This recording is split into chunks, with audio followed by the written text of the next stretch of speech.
அனைவருக்கும் வணக்கம். நமக்கு குரூப் 2 2A ப்ரிலிம்ஸ்க்கு எல்லாருமே நல்லா படிச்சுட்டு இருப்பீங்க. கரெக்டாக பார்த்தோம் அப்படின்னா இன்னும் ஒரு 24 நாள் 25 நாள் தான் இருக்கு. ஓகேங்களா? ஸோ இந்த குரூப் 2 2A ப்ரிலிம்ஸை பொறுத்த வரைக்கும் பார்த்தோம்னா நமக்கு லாங்குவேஜ் ஒரு பெரிய ரோல் பிளே பண்ணுது. அதில் தமிழ் பொறுத்த வரைக்கும் பார்த்தோம்னா எல்லாருமே குரூப் 4 எக்ஸாமுக்கு படிச்சு ரிவைஸ் பண்ணக்கூடிய ஸ்டேட்ல தான் இருப்பாங்க. இங்கிலீஷ் மீடியம் படிக்கிறவங்க புதுசாக ரொம்ப பழசா முன்னாடி படிச்சிருந்தவங்க இருந்தாலுமே ரொம்ப வருஷம் ஒரு 1 year 1.5 years கேப் வந்துருச்சு. அதுக்கப்புறம் மறுபடியும் இங்கிலீஷை நம்ம ரீவிசிட் பண்ணிட்டு இருக்கோம் இல்லையா? அது இல்லாமல் புதுசா நிறைய பேர் படிக்க ஆரம்பிச்சிருப்பீங்க. ஸோ உங்களுக்காக தான் ஒரு புதுசா ஒரு 20 daysல இங்கிலீஷை கவர் பண்ற மாதிரி ஒரு ஸ்டடி பிளானரை ஒரு ஷெட்யூலை நம்ம பிளான் பண்ணிருக்கோம். சரிங்களா? ஸோ இந்த ஷெட்யூல் புதுசா இங்கிலீஷ் படிக்கிறவங்களுக்கும் ரொம்ப ஹெல்ப்ஃபுல்லா இருக்கும். ரிவைஸ் பண்ணணும்னு நினைக்கிறவங்களுக்கும் இந்த ஒரு ஃபார்மேட்ல நீங்க ரிவைஸ் பண்ணீங்க அப்படின்னா உங்களுக்கு ரொம்பவே ஹெல்ப்ஃபுல்லா இருக்கும். சரிங்களா? ஸோ இந்த 20 days அந்த ஒரு டைம் பீரியடுக்குள்ள நம்மளால இங்கிலீஷ்ல 100 out of 100 வாங்குற அளவுக்கு படிச்சிட முடியுமா அப்படின்னு கேட்டா கட்டாயம் இங்கிலீஷ்ல 20 daysக்கு மேல படிக்கிறதுக்கு அங்க எதுவுமே கிடையாது. ஓகேங்களா? 15 days 20 daysக்குள்ளேயே நம்ம முடிச்சிடலாம். 15 daysக்குள்ளேயே முடிச்சிடலாம். அடுத்தடுத்து நம்ம ரிவைஸ் பண்ணிட்டே இருந்தாலே போதும். ஓகேங்களா? இங்கிலீஷ் அவ்வளோ ஈஸியான ஒரு சப்ஜெக்ட் தான். பட் ஸ்டில் அங்க நிறைய கிராமட்டிக்கலா நமக்கு நிறைய எரர்ஸ் விழுகும். நிறைய ரொம்ப கொஸ்டினை நல்லா ரீட் பண்ணி போடுற அளவுக்கு இருக்கும். ஸோ அந்த மாதிரி சின்ன சின்ன விஷயங்கள்ல நம்ம கான்சென்ட்ரேட் பண்ணி படிச்சிட்டோம் அப்படின்னா இங்கிலீஷ்ல 100 out of 100 நல்லாவே வாங்கிடலாம். சரிங்களா? சோ இந்த 20 day ஸ்டடி பிளானரை பார்க்கறதுக்கு முன்னாடி என்ன மாதிரியான விஷயங்கள் எசென்சியல்ஸ் என்னெல்லாம் தேவைப்படுது அப்படின்னு பார்த்தோம்னா ஃபர்ஸ்ட் சிலபஸோட பிரிண்ட் அவுட் கட்டாயம் எல்லாரும் எடுத்து வச்சுக்கோங்க. ஓகேங்களா? சிலபஸை பேஸ் பண்ணி தான் நம்ம படிக்க போறோம். சிலபஸ்ல இல்லாத லெசன்ஸ் எல்லாம் நம்ம படிக்க தேவையில்லை. எக்ஸாம்லயும் அப்படி கொஸ்டின் கேட்கவும் மாட்டாங்க. சரியா? அப்ப சிலபஸோட பிரிண்ட் அவுட் அப்படிங்கிறது நமக்கு கண்டிப்பா தேவைப்படும். அடுத்ததா பார்த்தோம்னா ஜெனரல் இங்கிலீஷ்க்கான மெட்டீரியல்ஸ் உங்ககிட்ட ஸ்கூல் புக் வச்சுக்கலாம், இல்ல A3 புக் வச்சுக்கலாம், ஏதாவது ஒன்று. ஆனா ஸ்கூல் புக் பேஸ் பண்ணி தான் நமக்கு A3 புக்லயும் இருக்கும். சோ சிலபஸ்ல இருக்கக்கூடிய கண்டென்ட்ஸ் எல்லாமே இருக்குதா அப்படிங்கறத நல்லா செக் பண்ணிக்கோங்க. இங்கிலீஷ் மெட்டீரியல்ஸை நல்லா கலெக்ட் பண்ணி வச்சுக்கோங்க. கிராமர் டாபிக்ஸ், கிராமர் பேசிக்ஸ் எல்லாம் இருக்க மாதிரி கொஞ்சம் நல்லா ப்ரிப்பேர் பண்ணி வச்சுக்கணும். சரியா? அடுத்ததா பார்த்தோம்னா கான்சென்ட்ரேட் ஆன் கிராமர் பேசிக்ஸ் அப்படி கொடுத்துருக்காங்க. ஏன்னா நமக்கு கிராமர்ல பார்த்தோம்னா ஒரு 21 டாபிக் இருக்கும். சரிங்களா? ஸோ கிராமர்ல இருந்து பார்த்தோம்னா ஏறக்குறைய ஒரு 30 இருந்து 35 கொஸ்டின் கேட்கலாம். அப்படிங்கிறப்ப நம்ம கிராமர் பேசிக்ஸை நல்லா ஃபர்ஸ்ட் படிச்சுக்கணும். அதுக்கப்புறம் என்ன பண்ணணும் அப்படின்னா கிராமரை புக் பேக் ஓரியன்டா நம்ம ஃபோக்கஸ் பண்ணணும். ஓகேங்களா? புக் பேக்ல என்ன மாதிரியான எக்ஸசைசஸ் இருக்கு, புக் பேக்ல என்ன மாதிரியான எக்ஸாம்பிள்ஸ் இருக்கு, அதை நல்லா நம்ம கான்செப்ட் அப்ளை பண்ணி அந்த இடத்துல தெரிஞ்சு வச்சுக்கணும். ஓகேங்களா? ஸோ புக் பேக்ல இருந்து வந்துச்சுன்னா நம்ம ரிப்பீட்டடா பார்க்க ரிவைஸ் பண்ண நமக்கு வந்துடும். இதுவே கிராமரை கான்செப்ட் ஓரியன்டா கேட்கிறப்ப நமக்கு அந்த கிராமர் பேசிக்ஸ் அப்படிங்கிறது தெரிஞ்சிருச்சு அப்படின்னா புக் பேக்ல இருந்து வந்தாலும் போட்டுடலாம், இல்ல நமக்கு கான்செப்ட் ஓரியன்டா கேட்டாலுமே நம்மளால போற்ற முடியும். ஓகேங்களா? அடுத்தது போயட்டிக் டிவைசஸ் பார்ட் B ல பார்த்தோம்னா நமக்கு போயட்டிக் டிவைசஸ் அப்படிங்கறத கொடுத்திருப்பாங்க. ஸோ அதனுடைய பேசிக்ஸ் நமக்கு தெரிஞ்சுக்கணும். பெர்சானிஃபிகேஷன் என்ன, மெட்டாஃபர்னா என்ன, இந்த மாதிரி ஒரு பேசிக் அண்டர்ஸ்டாண்டிங் அப்படிங்கிறது இங்கிலீஷ் லாங்குவேஜ்ல நம்ம ஃபர்ஸ்ட் வச்சுக்கணும். ஓகேங்களா? கண்டிப்பா எல்லாருக்கும் இருக்கும். இருந்தாலுமே ஜஸ்ட் ஒரு டைம் ரீஎன்ஷூர் பண்றதுக்காக தான் நான் சொல்றேன். ஓகேவா? அடுத்ததா பார்த்தோம்னா ப்ரீவியஸ் இயர் கொஸ்டின்ஸோட ஒரு கம்பைலேஷன் நம்ம வச்சுக்கணும். ஓகேங்களா? ப்ரீவியஸ் இயர் கொஸ்டின்ஸ் என்ன இருக்கு அப்படிங்கிறது உங்களுக்கே தெரியும். நமக்கு பார்த்தோம்னா குரூப் 4ல சமீபத்தில் நடந்துச்சு, முன்னாடி நடந்த குரூப் 2 அதோடைய மாடல் கொஸ்டின் பேப்பர், அந்த மாதிரி 2-3 கொஸ்டின் பேப்பர் நமக்கு இருக்கு.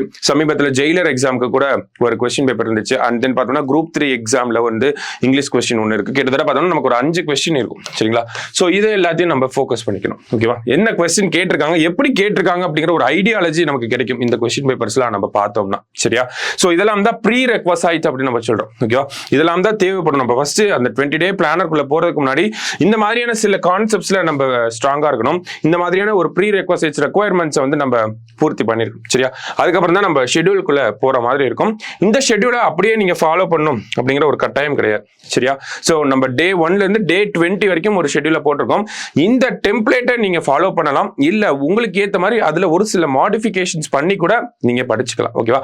ஆனா நம்மளோட அப்ஜெக்டிவ் என்னன்னா 20 daysக்குள்ள இங்கிலீஷ் நல்லா தரவு பண்ணிட்டு அடுத்த ஒரு 4 நாள் நல்லா பொறுமையா ரிலாக்ஸ் பண்ணிட்டு படிச்சதை எங்க கன்ஃபியூஸ் ஆகிற ஏரியாஸை நல்லா பார்த்துட்டு அப்படியே எக்ஸாம் போறது தான் நம்மளோட அப்ஜெக்டிவ். ஸோ அந்த ஒரு அப்ஜெக்டிவ்ல தான் இந்த பிளானரும் போட்டிருக்கு. ஓகேங்களா? ஸோ ஒவ்வொரு நாளும் இந்த பிளானர்ல என்ன ஒரு அட்வான்டேஜ் அப்படின்னு பார்த்தோம்னா ஒவ்வொரு நாளுமே நீங்க part A, part B, part C மூணுத்தையுமே டச் பண்ற மாதிரி இருக்கும். ஸோ தட் பார்ட் A மட்டும் படிக்கிற மாதிரி இருக்காது, பார்ட் B மட்டும் படிக்கிற மாதிரி இருக்காது, இல்ல ஒரே ஒரு இடத்துல மட்டும் ஃபோக்கஸ் பண்ற மாதிரி இருக்காது. ஓகேங்களா? ஈக்குவல் இம்பார்ட்டன்ஸ் மூணுத்துக்குமே நம்ம கொடுத்துருப்போம். ஓகேவா? சோ ஃபர்ஸ்ட் டே பாத்தீங்க அப்படின்னா பார்ட் ஏல phrasal verbs and prefix suffix வந்து பார்ப்போம். சரியா? அடுத்ததா பார்த்தோம்னா பார்ட் பில லைஃப் போயமும் ஐ எம் எவ்ரி உமன் அப்படிங்கிற போயமை பார்க்கணும். சரிங்களா? அடுத்தது பார்ட் சில பார்த்தோம்னா ஹிஸ் ஃபர்ஸ்ட் ஃபிளைட், டெம்பஸ்ட் அப்படிங்கிற லெசன், அப்புறம் ஒரு பயோகிராஃபி ஆப்ரகாம் லிங்கன். ஏன்னா பயோகிராஃபில இருந்து தான் கொஸ்டின் வெளியே போகும். மீதி எல்லாம் பார்த்தோம்னா மோர் ஆர் லெஸ் கிராமர்ல புக் பேக்ல இருந்து கவர் ஆயிரும். போயம் பார்த்தோம்னா கொடுத்திருப்பாங்க நமக்கு அபவுட் தி ஆத்தர், போயமோட போயட்டிக் டிவைசஸ், அப்ரிசியேஷன் கொஸ்டின்ஸ், இது எல்லாமே நமக்கு போயமை வச்சு எழுதுற மாதிரி தான் இருக்கும். ஓகேவா? ஸோ இதுவுமே நமக்கு புக் கண்டென்ட்டா தான் இருக்கும். லெசன்ஸும் பார்த்தோம்னா லெசன்ஸ்ல இருந்து மட்டும்தான் கொஸ்டின் வரப்போகுது. அபவுட் தி ஆத்தர்ல இருந்து கொஸ்டின் கேட்பாங்க, கிளாசரி கேட்பாங்க. ஓகேவா? ஆனா ஆப்ரகாம் லிங்கன் இந்த மாதிரியான விஷயங்கள்லாம் நமக்கு புக்ல இல்ல, புக்ல இருந்து வெளியே போய் தான் படிச்சாகணும். அப்படிங்கிறப்ப இந்த ஒரு விஷயத்துக்கு நம்ம கொஞ்சம் டைம் ஸ்பெண்ட் பண்ணி எப்ப பிறந்தாங்க, எப்ப இறந்தாங்க, இவர் லைஃப்ல நடந்த இம்பார்ட்டன்டான விஷயங்கள் என்ன, இவரோட முக்கியமான கோட்ஸ் என்ன, இவரோட பர்த்டேவை ஏதாவது செலிப்ரேட் பண்றாங்களா, இந்த மாதிரியான விஷயங்களை நம்ம கொஞ்சம் டைம் ஸ்பெண்ட் பண்ணி தேடி பார்க்குற மாதிரி இருக்கும். ஓகேங்களா? ஸோ அப்போ பயோகிராஃபிஸை கொஞ்சம் வெளியே போய் நம்ம படிச்சுதான் ஆகணும். மற்றது எல்லாமே நமக்கு ஸ்கூல் புக்லேயே இருக்கு. ஸ்கூல் புக்ல இருக்கிற கண்டென்ட்ஸை நம்ம எடுத்து படிச்சாலே போதும். சரிங்களா? அப்ப டே 1ல இதெல்லாம் நம்ம படிக்கணும். ஓகேவா? அடுத்தது டே 2ல பார்த்தோம்னா இது எல்லாமே சிலபஸ் வச்சு சிலபஸ்ல இருக்கக்கூடிய ஆர்டர்ல தான் ஸ்பிளிட் பண்ணி போட்டிருக்கோம். சரியா? ஸோ அடுத்ததா பார்த்தோம்னா ஆர்டிகல்ஸ், ஹோமோஃபோன்ஸ் படிக்கணும். ஓகேங்களா? ஆர்டிகல்ஸ்லாம் நமக்கு 10th புக்லயே இருக்கு. அந்த 10th புக்ல இருக்கக்கூடிய ஆர்டிகல்ஸ் நல்லா படிச்சாலே போதும். அதே மாதிரி தான் ஹோமோஃபோன்ஸ் இது எல்லாமே. அடுத்து பார்ட் பில பார்த்தோம்னா secret of message and ant and the cricket poem. ஒரு நாளைக்கு 2 போயம், ஒரு நாளைக்கு 2 ப்ரோஸ் பிளஸ் ஒரு பயோகிராஃபி படிக்க போறோம். அது இல்லாம பார்த்தோம்னா படிச்சதை ஒரு டைம் ரிவைஸ் பண்ணி பார்க்க போறோம். அப்போ ஒரு நாளைக்கு எவ்வளவு நேரம் ஸ்பெண்ட் பண்ணலாம் அப்படின்னா, புதுசா நீங்க இப்பதான் இங்கிலீஷ் படிக்க ஆரம்பிக்கிறீங்க அப்படின்னா மினிமம் ஒரு 5 hours ஆகுது ஸ்பெண்ட் பண்ணும் இதெல்லாம் படிக்கிறதுக்கு. ஏன்னா ஆகும், கண்டிப்பா ஆகும். ஓகேங்களா? ஏன்னா ஆர்டிகல்ஸ், ஹோமோஃபோன்ஸ்க்கு இதுக்கு ஒரு 1 மணி நேரம் சாலிடா போயிடும். அப்புறமா நீங்க போயம் லெசன்லாம் படிச்சு முடிக்கிறப்ப ஒரு 5 hours திருப்தியா நல்லா தெளிவா படிச்சு முடிக்கிறதுக்கு ஒரு 5 hours எடுத்துக்கலாம். சரிங்களா? ஸோ அதுக்கப்புறம் நீங்க மேக்ஸுக்கும் ஜிஎஸ்க்கும் மீதி இருக்க டைமை ஸ்பெண்ட் பண்ணிக்கலாம். ஆனா ஒரு அட்லீஸ்ட் ஒரு 5 hours ஆகுது இங்கிலீஷ்க்கு புதுசா படிக்கிறவங்க, இல்ல இப்பதான் ஃபர்ஸ்ட் டைம் படிச்சுட்டு இருக்கேன் அப்படிங்கிறவங்க ஒரு 5 hours ஆகுது ஸ்பெண்ட் பண்ணும். இல்ல ரிவைஸ் பண்ணக்கூடிய கேட்டகரியில இருக்கிறவங்க ஒரு 3 hours மினிமம் ஸ்பெண்ட் பண்ணாலே போதும். இந்த போர்ஷன்ஸை கவர் பண்ணிடலாம். 3 hours ரிவைஸ் பண்றவங்களுக்குலாம் ரொம்ப அதிகமா தான் இருக்கும். சரிங்களா? ஸோ அடுத்து டே 3 பாத்தீங்க அப்படின்னா ப்ரிப்போசிஷன் அண்ட் சினானிம்ஸ். சினானிம்ஸ் அப்படிங்கிறதுக்கு நிறைய பேர் குழப்பிட்டே இருப்போம். ஓகேங்களா? லெசன் சிலபஸ்ல இல்லாத லெசனுக்கும் நான் கிளாசரி படிக்கணுமா அப்படின்னு கேட்பீங்க. ஸோ மோர் ஆர் லெஸ் அது படிக்க வேண்டிய நீட் இருக்காது. ஓகேங்களா? சினானிம்ஸ்லாம் பொறுத்த வரைக்கும் நமக்கு போயம் 25 போயம் 14 லெசன்ஸ் வந்து இருக்கு. அதுல இருக்கக்கூடிய கிளாசரிய, அதுல இருக்கக்கூடிய புக் பேக்ஸ் நல்லா படிச்சுட்டாலே போதும். இன்கேஸ் டைம் இருந்துச்சு அப்படின்னா மற்ற லெசன்ஸ்ல இருக்கக்கூடிய சினானிம்ஸை படிக்கலாம். படிக்க வேண்டாம்னு சொல்ல மாட்டோம். இருந்தாலும் சிலபஸ்ல இருக்கக்கூடிய லெசன்ஸ் இருக்கிறது போதுமான அளவு இருக்கும். சரிங்களா? அடுத்தது ப்ரிப்போசிஷன். பார்ட் பில பார்த்தோம்னா நோ மென் ஆர் ஃபாரின், அடுத்தது ஹவுஸ் ஆன் எல்ம் ஸ்ட்ரீட், கடைசியா பார்த்தோம்னா டையிங் டிடெக்டிவ். உங்களுக்கு 3rd டேலே வந்து 10th புக் அப்படிங்கிறது கம்ப்ளீட் ஆயிரும், போயமும் ப்ரோஸும். சரிங்களா? ஸோ பயோகிராஃபில பார்த்தீங்கன்னா ராணி ஜான்சி, ராணி ஆஃப் ஜான்சி. அடுத்தது டே 4 என்ன பண்ண போறோம் அப்படின்னா முக்கியமான day 1 2 3 first day, second day, third day படிச்சதை டே 4ல வந்து ரிவைஸ் பண்ணணும். ரிவிஷன் அப்படிங்கிறது ரொம்ப ரொம்ப முக்கியமா இருக்கும். ஓகேங்களா? ரிப்பீட்டடா ரிவைஸ் பண்ண தான் இந்த 20 டே பிளானர் ஒரு சக்சஸ்ஃபுல் பிளானராகவே இருக்கும். சரியா? அப்ப டே 1, டே 2, டே 3ல நம்ம 10th புக்கை ஃபுல்லா முடிச்சிருவோம். கிராமர்ல கிட்டத்தட்ட ஒரு 6 டாபிக்கை நம்ம படிச்சு முடிச்சிருப்போம். அப்படிங்கிறப்ப அது எல்லாத்தையும் ரிவைஸ் பண்ணி பார்க்கணும். ஓகேங்களா? ரிவைஸ் பண்ணி பார்க்கறது தான் ஒரு முக்கியமான ரோல் பிளே பண்ணும். சரியா? அடுத்தது டே 5ல என்ன பண்ண போறோம் அப்படின்னா, அடுத்தது டென்சஸ் படிக்க போறோம். பிரிட்டிஷ் இங்கிலீஷ், அமெரிக்கன் இங்கிலீஷ் படிக்க போறோம். இந்த கிராமர் ஸ்பிளிட் அப்ப நீங்க பாத்தீங்கன்னாலே ஒரு கஷ்டமான கிராமர் டாபிக், அதாவது ஒரு கான்செப்ட் ஓரியன்டட் கிராமர் டாபிக் இருக்கும்.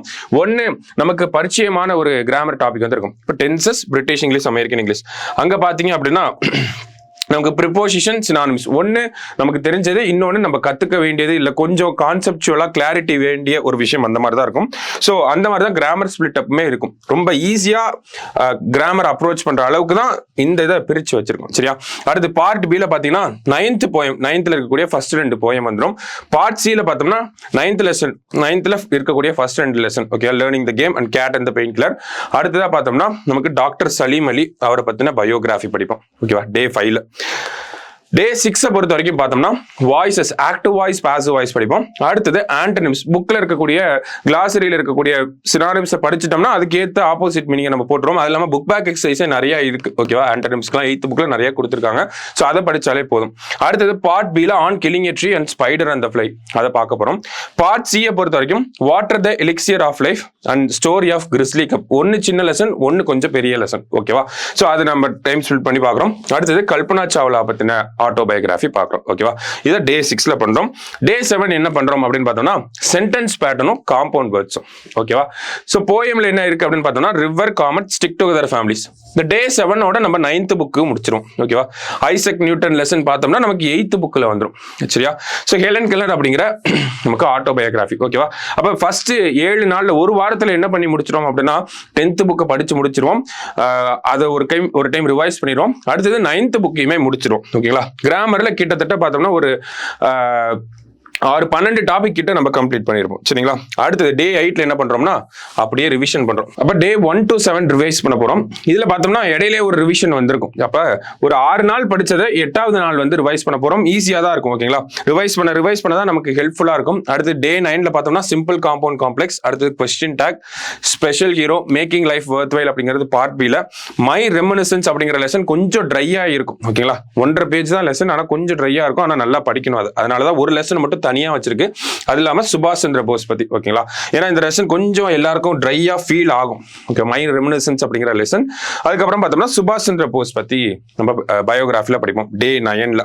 அடுத்து டே 10 பார்த்தோம்னா நமக்கு டிகிரிஸ் ஆஃப் கம்பேரிசன் இல்ல கரெக்ட் டிகிரி, பிளெண்டிங் வேர்ட்ஸ், இதெல்லாம் ஈஸியான டாபிக். பிளெண்டிங் வேர்ட்ஸ்ல டக்குன்னு முடிச்சுட்டு கரெக்ட் டிகிரி கொஞ்சம் நல்லா ஃபோக்கஸ் பண்ணிட்டு அடுத்து போயம்குள்ள வந்தோம்னா 3 போயம் இருக்கும். Think of beauty, lessons in life, my computer needs a break. ஓகேவா, 8th லெசன்ல இருக்கக்கூடிய 8th புக்ல இருக்கக்கூடிய போயம்லாம் டே 10லயே நம்ம கம்ப்ளீட் பண்ணிடுவோம். ஓகேவா, அடுத்து பார்த்தோம்னா woman on platform 8 nose jewel plus Jawaharlal Nehru பத்தின பயோகிராஃபி. சரியா, அடுத்து டே 11ல பார்த்தோம்னா எரர் ஸ்பாட்டிங்கும் கரெக்ட் த சென்டென்ஸ் அப்படிங்கிறதும்.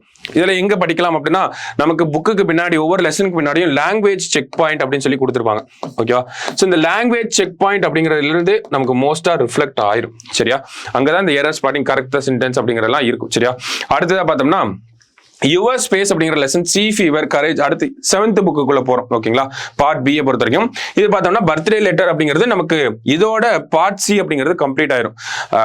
Birthday letter and Mahatma Gandhi இது ரெண்டையும் படிச்சுட்டோம்னா நமக்கு பார்ட் சி அப்படிங்கிறது டோட்டலா கம்ப்ளீட் ஆயிரும். ஓகேவா, எத்தனாவது நாள்ல கம்ப்ளீட் பண்றோம்னா 11வது நாள்ல நம்ம பார்ட் சியை கம்ப்ளீட் பண்ணியே முடிச்சிடும். சரிங்களா, ஸோ அடுத்த நாள் பார்த்தோம்னா நமக்கு ப்ளூரல் ஃபார்ம்ஸ் இருக்கு, ஆட் வேர்ட்ஸ் இருக்கு, இன்ஃபினிட்டிவ், ஜெரண்ட், பார்ட்டிசிபிள். இதெல்லாம் ஈஸியான டாபிக்ஸ். ஓகே, எல்லாமே ஈஸியான டாபிக்ஸ். டக்குன்னு முடிச்சிடலாம். அடுத்து பார்த்தோம்னா team work, railway carriage poem, Indian seasons, அடுத்தது டிராஜிக் ஸ்டோரி. ஓகேவா, இதோட என்ன ஆகுது அப்படின்னு பார்த்தோம்னா நமக்கு போயமும் கம்ப்ளீட் ஆகுது. லாஸ்டா பார்த்தோம்னா பயோகிராஃபிஸ் டெய்லி ஒவ்வொன்றா படிச்சிருப்போம். அந்த மொத்த பயோகிராஃபியும் எடுத்து ஒரு டைம் ரிவைஸ் பண்ணி பார்க்குறோம். அடுத்து ஜென்ரல் காம்ப்ரிஹென்ஷனுக்கு ஒரு ரிவிஷன். ஓகேவா, ஜஸ்ட் ஜென்ரல் காம்ப்ரிஹென்ஷன் எல்லாரும் போட்டலாம். இருக்கக்கூடிய பேராகிராஃப்க்கு கரெக்டாக கொஸ்டினை நல்லா புரிஞ்சுக்கிட்டு அந்த பேராகிராஃப்ல இருந்து ஆன்சர் எடுத்து எழுதினா போதும். ஓகேங்களா, நம்ம கொஸ்டினை புரிஞ்சுக்கிட்டு நம்ம நாலேஜை பேஸ் பண்ணி எழுதக்கூடாது, அந்த பேராகிராஃபை பேஸ் பண்ணி தான் ஆன்சர் எழுதணும். அதில் கான்சியஸாக இருக்கணும். சரிங்களா, அடுத்து டே 13 என்ன பண்றோம்னா மொத்தத்தையும் ஒரு ரிவிஷன் விடணும். ஓகேங்களா, இப்போ டே 13லயே நமக்கு பார்த்தோம்னா 13வது நாள்ல இன்னைக்கு நாளைக்கு ஆரம்பிச்சிங்க அப்படின்னா 13வது நாள்ல அடுத்த 13வது நாள்ல நீங்க முடிச்சிடலாம். இங்கிலீஷ் சிலபஸே முடிச்சிடலாம். 13 நாள் தான், 12 நாள் தான், 13வது நாள் ரிவிஷன் தான் பண்ண போறோம். சரிங்களா, அப்ப 13வது நாள்லயே நம்ம முடிச்சிட்டோம். அடுத்து என்ன பண்ண போறோம் அப்படின்னா அடுத்துதான் முக்கியமான பார்ட் வருது. கொஸ்டின் ஏரியாஸ் எல்லாத்தையும் வந்து தனித்தனியா உட்காந்து ஒவ்வொரு நாள் ஸ்பெண்ட் பண்ணி படிக்க போறோம். அபவுட் தி ஆத்தர், போயம்ல இருக்கக்கூடிய அபவுட் தி ஆத்தர், ப்ரோஸ்ல இருக்கக்கூடிய அபவுட் தி ஆத்தரை நம்ம ரிவைஸ் பண்ண போறோம். ஏன்னா இது வந்து நமக்கு கொஸ்டின் ஏரியா, ரொம்ப முக்கியமான ஒரு ஏரியா. இதுல இருந்து நிறைய கொஸ்டினும் கேட்பாங்க. அப்படிங்கிறப்ப இதை மட்டும் தனியா ஒரு நாள் ஸ்பெண்ட் பண்ணி ஃபுல் டே ஸ்பெண்ட் பண்ணி 25 போயம் 14 லெசன் இருக்கக்கூடிய மொத்தத்தையும் உட்காந்து படிக்க போறோம். இதுலயே பார்த்தோம்னா கிட்டத்தட்ட ஒரு எட்கர் ஆல்பர்ட் கெஸ்டே பார்த்தோம்னா ஒரு 3 போயம் எழுதியிருப்பாரு. ஸ்டிக் டுகெதர் ஃபேமிலிஸ், கரேஜ், இந்த மாதிரி ஒரு 3 போயம்ஸ் வந்து எழுதியிருப்பாரு. அடுத்ததா பார்த்தோம்னா ஒரு சில போயம்ஸ்க்கு வந்து அபவுட் யாத்திரை இருக்காது. அப்படிங்கிறப்ப ஒரு நாள் அப்படிங்கிறது ரொம்ப அதிகமான டைம் தான். இருந்தாலுமே நம்ம நல்லா ஃபோக்கஸ் பண்ணி ஏதாவது ஷார்ட்கட்லாம் வச்சு நம்ம படிச்சு ஞாபகம் வச்சுக்கணும். சரிங்களா, அடுத்ததா பார்க்குறப்ப டே 15ல வந்து என்னன்னா போயம் பத்தி ரிவைஸ் பண்றோம். அடுத்தது அதுல இருக்கக்கூடிய ஃபிகர் ஆஃப் ஸ்பீச்சை மட்டும் நல்லா ஃபோக்கஸ் பண்றோம். ஓகேங்களா, ஏன்னா ஃபிகர் ஆஃப் ஸ்பீச்ல இருந்து நிறைய கொஸ்டின் எக்ஸ்பெக்ட் பண்ணலாம். போயமை பொறுத்த வரைக்கும் பார்த்தோம்னா இந்த போயம் லைன்ஸ் எங்கிருந்து வந்திருக்கு அந்த மாதிரியான கொஸ்டின்ஸ் எல்லாம் கேட்கலாம். ஸோ அதுக்கு ஒரு நாள் ஃபுல்லா ஸ்பெண்ட் பண்றோம். அடுத்ததா பார்த்தோம்னா ஒரு நாள் ஃபுல்லா உட்காந்து பயோகிராஃபிஸ்க்கு வந்து ஸ்பெண்ட் பண்றோம். ஸோ போயமை கூட நீங்க 2ஆ கூட பிரிச்சுக்கலாம். இந்த இடத்துல இதே அப்படியே ஃபாலோ பண்ணுன்ற அவசியம் கிடையாது. இதுல ஒரு 10 போயம் ஒரு நாள் படிச்சுட்டு அடுத்த நாள் ஒரு 10 போயம் படிச்சுட்டு அதோட சேர்த்து பயோகிராஃபிஸ் படிக்கலாம். அது உங்களோட டிஸ்கிரிப்ஷன் தான். சரியா, அடுத்ததா பாக்குறப்ப டே 17ல பார்த்தோம்னா கிராமர் டாபிக்ஸை ஃபுல்லா ரிவைஸ் பண்றோம். அதுல ஃபர்ஸ்ட் 10 டாபிக்ஸை வந்து ஃபர்ஸ்ட் நாள் ரிவைஸ் பண்றோம். அடுத்த நாள் பார்த்தோம்னா அடுத்த 10 டாபிக்ஸை வந்து அடுத்த 11 டாபிக்ஸை வந்து டே 18ல வந்து ரிவைஸ் பண்றோம். ஓகேவா, அடுத்தது டே 19ல பார்த்தோம்னா இருக்கக்கூடிய ப்ரோஸ் நம்ம 14 லெசன் இருக்கு இல்லையா, ஸோ அதை எல்லாத்தையும் ஒரு தடவை படிக்கிறோம்.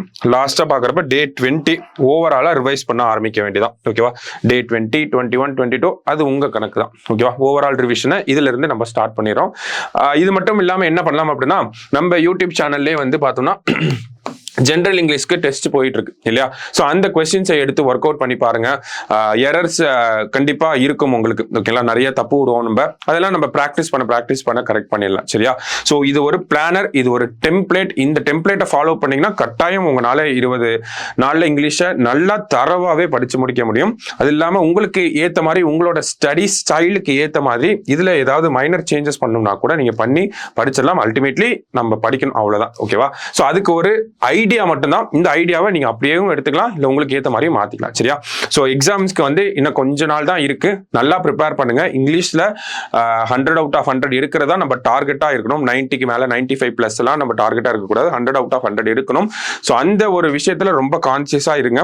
இங்கிலீஷ்ல 100 out of 100 எடுத்துட்டோம் அப்படின்னா கட்டாயம் நம்மளால குரூப் 2 மெயின்ஸுக்கு போக முடியும். 2A இல்ல 2 மெயின்ஸுக்கே நம்மளால போக முடியும். சரியா, ஸோ அதுல நல்லா கான்சியஸா இருங்க. நல்லா எக்ஸாம்க்கு ப்ரிப்பேர் பண்ணுங்க. Thank you, all the best.